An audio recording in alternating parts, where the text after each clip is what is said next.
Bismillahirrahmanirrahim. Assalamualaikum warahmatullahi wabarakatuh. Yang terhormat kepada Bapak dosen metodologi studi Islam, yakni Bapak Sanawi SAGMA, dan rekan-rekan saya yang saya cintai. Perkenalkan, nama saya Mela Novita, NIM 2014-2014, akan menjelaskan pada buku metodologi studi Islam yang pada bab 4 yang berjudul Hubungan Agama dengan Ilmu Pengetahuan Sosial. Dalam judul Hubungan Agama dengan Ilmu Pengetahuan Sosial ada 3 pembahasan. Yang pertama, pandangan ajaran Islam tentang ilmu sosial. Yang kedua, ilmu sosial yang bernuansa Islam. Yang ketiga, peran ilmu sosial profetik pada era globalisasi. Sejak belasan abad yang lalu, Islam telah tampil sebagai agama yang memberikan perhatian pada keseimbangan hidup antara dunia dan akhirat, seperti antara hubungan manusia dengan Tuhan, hubungan manusia dengan manusia, hubungan ibadah dengan muamalah. Jika kita memperbandingkan antara ibadah dengan muamalah, Islam menekankan urusan muamalah lebih besar daripada urusan ibadah dalam arti yang khusyuk. Lebih banyak memperhatikan aspek kehidupan sosial daripada kehidupan ritual. Agama Islam yang menjadikan seluruh bumi sebagai masjid, tempat pengabdian kepada Allah dalam arti yang luas. Muamalah itu jauh lebih luas daripada ibadah yang artinya yang khusyuk. Keterkaitan dengan situasi kemanusiaan di zaman sekarang. Di zaman sekarang ini mengetahui bahwa manusia menghadapi berbagai macam persoalan yang benar-benar membutuhkan memecahkan segera. Kadang-kadang situasi yang penuh problematika di dunia modern justru dibedakan oleh pengembangan pemikiran manusia sendiri. Oleh karena itu, kemajuan ilmu pengetahuan dan teknologi dunia modern sungguh menyimpan suatu potensi yang baik di menghancurkan martabat manusia, berhasil mengorganisasikan ekonomi, menata struktur politik, serta membangun peradaban yang maju untuk diri sendiri. Pada saat yang sama, kita juga melihat bahwa umat manusia menjadikan tawanan dari hasil ciptaan sendiri. Manusia memasuki zaman modern, mereka mampu mengembangkan potensi rasionalnya. Memang telah membebaskan diri dari belenggu pemikiran mistik yang irasional dan berlagu memikirkan hukuman alam yang sangat meningkat bebas manusia. Yang kedua itu ilmu sosial yang bernuansa Islam, yang mengalami kemendakan dalam memecahkan berbagai masalah dibutuhkan ilmu sosial yang tidak hanya berhenti pada menjelaskan fenomena sosial, tetapi dapat memecahkan secara memuaskan.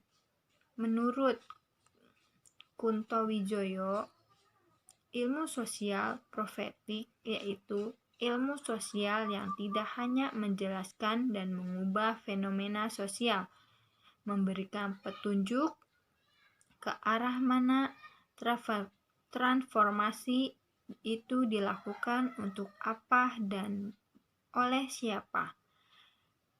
Ilmu sosial yang mampu mengubah fenomena berdasarkan cita-cita etik dan profetik tentu berubah tersebut didasarkan pada 3 hal, yaitu yang pertama, cita-cita kemanusiaan, yang kedua, liberasi, yang ketiga, transendensi. Surat Al-Imran ayat 110 yang menjelaskan humanisasi, liberasi, dan transendensi. Humanisasi adalah memanusiakan manusia dari proses dehumanisasi, industrialisasi yang kini terjadi, terkadang menjadikan manusia sebagai bagian dari masyarakat abstrak tanpa wilayah kemanusiaan. Liberasi adalah membahas manusia dari kungkungan teknologi pemerasan kehidupan, menyatu dengan orang miskin yang tergusur oleh kekuatan ekonomi raksasa, dan berusaha membebaskan manusia dari belenggu yang kita buat sendiri. Transendensi adalah membutuhkan definisi transendental dan kebudayaan. Umat Islam menyelusuri tentang perkembangan ilmu pengetahuan yang terjadi pada saat ini, merendam berbagai kerusuhan sosial dan tindakan kriminal, perkosaan, bencana kebakaran hutan, kecelakaan lalu lintas, yang menelan ratusan nyawa manusia, menyalahgunakan narkotika dan obat-obatan yang terlarang, penyimpangan sosial, tindakan nekat, perasaan hak-hak asasi manusia, dan masalah sosial lainnya yang terus berkembang secara sosiologis, bukanlah masalah yang berdiri sendiri. Yang ketiga, kita menjelaskan peran ilmu sosial profetik pada era globalisasi. Ilmu sosial profetik yang kita bangun dari ajaran Islam tidak perlu takut atau khawatir terhadap dominasi sains barat dan alur globalisasi yang terjadi saat ini. Membuka diri terhadap seluruh warisan peradaban Islam adalah sebuah paradigma terbuka. Sejak abad yang lalu, mewarisi tradisi sejarah dari seluruh warisan peradaban manusia, membangun dari ruang yang hampa, dapat dipahami dari kandungan surat Al-Maidah ayat 3 yang artinya, pada hari itu telah kusempurnakan untuk kamu agamamu dan telah kucukupkan kepadamu nikmatku dan telah ridbai Islam itu jadi agama bagiku. Kusempurnakan agamaku mengandung arti membuat yang baru atau membangun dari ruang hampa, melainkan dari bahan-bahan yang sudah ada. Dalam bidang ilmu pengetahuan dan teknologi, Islam bukanlah agama tertutup. Islam adalah sebuah paradigma terbuka sebagai mata-mata rantai peradaban dunia.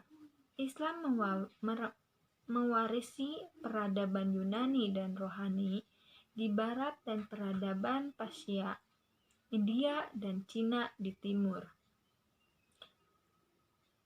Peradaban barat timur tenggelam dan menjalani kemerosotan.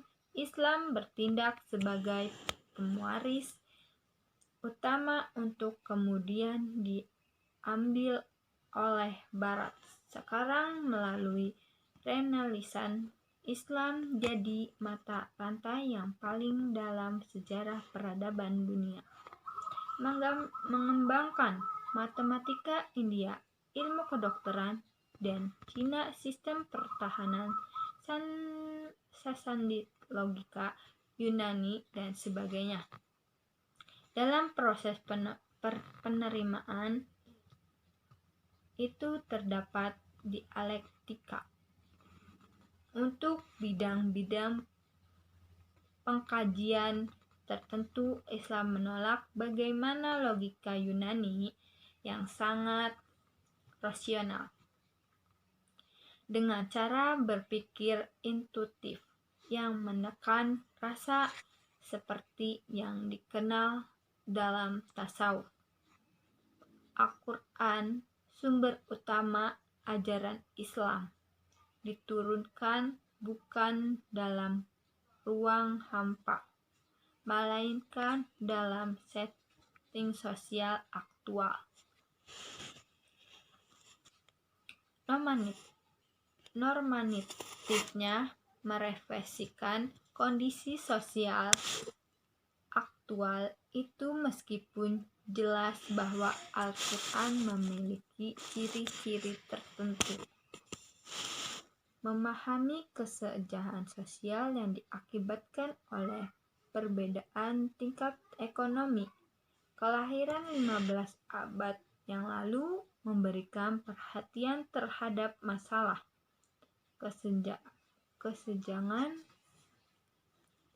sistem kapitalis terhadap lebih besar daripada kesenjangan pada sistem sosialis. Pada dunia ketiga, seperti Indonesia, kesenjangan sosial itu lebih besar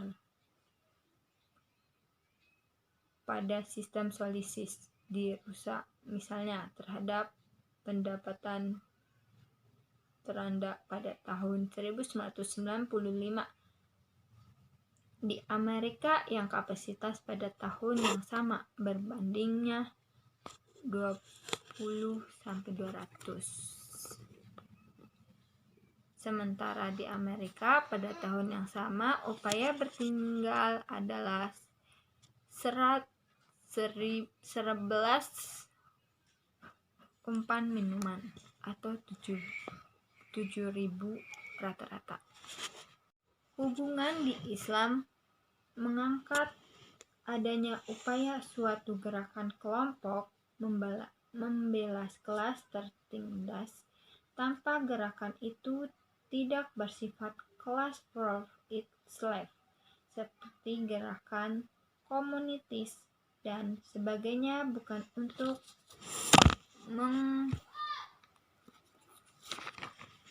menghancurkan kelas yang lain. Perspektif Islam, struktur yang adil tidak akan tercipta dalam menghancurkan kelas yang menguasai alat-alat produk. Dengan jelas tentang kepedulian Islam terhadap upaya mengikis kesenjangan yang terjadi di masyarakat. Menjadikan jelas bahwa Islam memiliki perhatian dan kepedulian yang tinggi terhadap masalah-masalah sosial, karena kehadiran ilmu sosial yang banyak membicarakan tentang manusia dapat diakui oleh Islam, namun Islam memiliki pandangan yang khas. Ilmu sosial yang harus dikembangkan yaitu ilmu sosial preventif yang dibangun dari ajaran Islam dan diarahkan untuk humanisasi, liberalisasi, dan transendesi. Ilmu pengetahuan sosial demikian yang dibutuhkan dalam membangun manusia Indonesia seutuhnya pada era globalisasi di abad mendatang. Terima kasih, kurang lebihnya mohon maaf. Wassalamualaikum warahmatullahi wabarakatuh.